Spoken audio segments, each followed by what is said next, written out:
তোমাক কৈছো তোমাকে কৈছো দেই আমি সব আছো লগত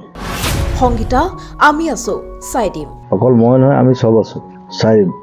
প্ৰতিবিম্ব লাইভৰ এটা বাতৰি আৰু হাৰ্টথ্ৰব জুবিন গাৰ্গৰ প্ৰতিশ্ৰুতি হাৰ্টথ্ৰব জুবিন গাৰ্গৰ কেইটামান বাক্যই সকাহ দিছে এটা দৰিদ্ৰ পৰিয়ালক পৰিয়ালটো বাক্সাৰ বাৰাপেটাৰ এই পৰিয়ালটোৰ 20 বছৰীয়া কন্যা সংগীতা দাস দীৰ্ঘদিনৰে পৰাই আক্ৰান্ত হৈ আছিল চকুৰ এক জটিল ৰোগত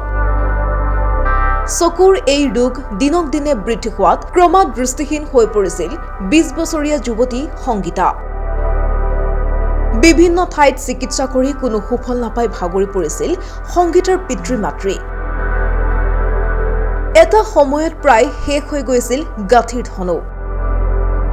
উপায়ন্তৰ হৈ পৰিছিল দৰিদ্ৰ পৰিয়ালটো যিটো পৰিয়ালৰ দুখ দুৰ্দশাৰ খবৰ লাভ কৰি পৰিয়ালটোৰ কাষত থিয় হৈছিল প্ৰতিবিম্ব লাইভৰ সাংবাদিক বুধবাৰে সাংবাদিকৰ কেমেৰাৰ সন্মুখত সংগীতাই ৰোগৰ সন্দৰ্ভত দিলে বৰ্ণনা নমস্কাৰ মোৰ নাম শ্ৰী সংগীতা দাস মোৰ দেউতাৰ নাম শ্ৰী ভূমিধৰ দাস মোৰ মাৰ নাম অজন্তা দাস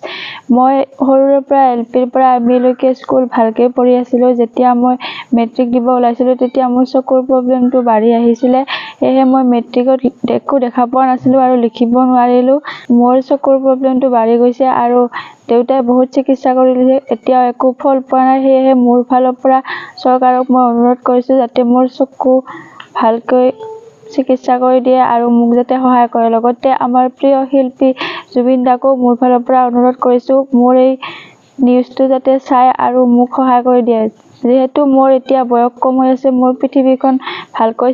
চাব বিচাৰোঁ আৰু জুবিন দা আপোনাকো ভালকৈ চাব বিচাৰোঁ সেয়েহে মোক যাতে সহায় কৰে আৰু চিকিৎসাৰ বাবে সহায় বিচাৰি আহ্বান জনালে হাৰ্টথ্ৰব জুবিন গাৰ্গক যি বাতৰি সম্প্ৰচাৰ হোৱাৰ পাছতেই জুবিন গাৰ্গে চকুৰ জটিল ৰোগত আক্ৰান্ত সংগীতাক বৃহস্পতিবাৰে দিলে সহায়ৰ আশ্বাস বৃহস্পতিবাৰে নিশা ৰোগীয়া সংগীতাৰ বাসগৃহৰ কাষতেই লাগি থকা মানাহ ৰাষ্ট্ৰীয় উদ্যানত উপস্থিত হৈ জুবিনে সংগীতাক চিকিৎসাৰ বাবে দিলে সহায়ৰ আশ্বাস কণ্টেক্ট কৰিলে হ'ল মই যিমান পাৰোঁ মই সহায় কৰিম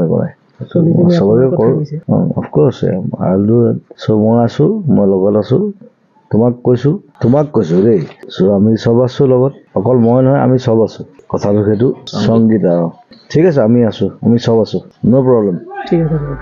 সংগীতৰ চিকিৎসাৰ ক্ষেত্ৰত হাৰ্টথ্ৰব জুবিন গাৰ্গ আগবাঢ়ি অহা বাবে এতিয়া পৰিয়ালটো আনন্দিত হৈ পৰিছে এক প্ৰকাৰ সংগীতৰ পিতৃ-মাতৃয়ে লাভ কৰিছে যথেষ্ট সকাহ কিয়নো মাত্ৰ এটা আহ্বানৰ পাছতে জুবিন গাৰ্গে সহায়ৰ বাবে আগবাঢ়ি অহা বিষয়টোত কেৱল সংগীতৰ পৰিয়ালেই নহয় অঞ্চলটোৰ প্ৰতিজন লোকেই আনন্দ প্ৰকাশ কৰিছে সেইবাবে হয়তো কোৱা হয় জুবিন একক জুবিন অনন্য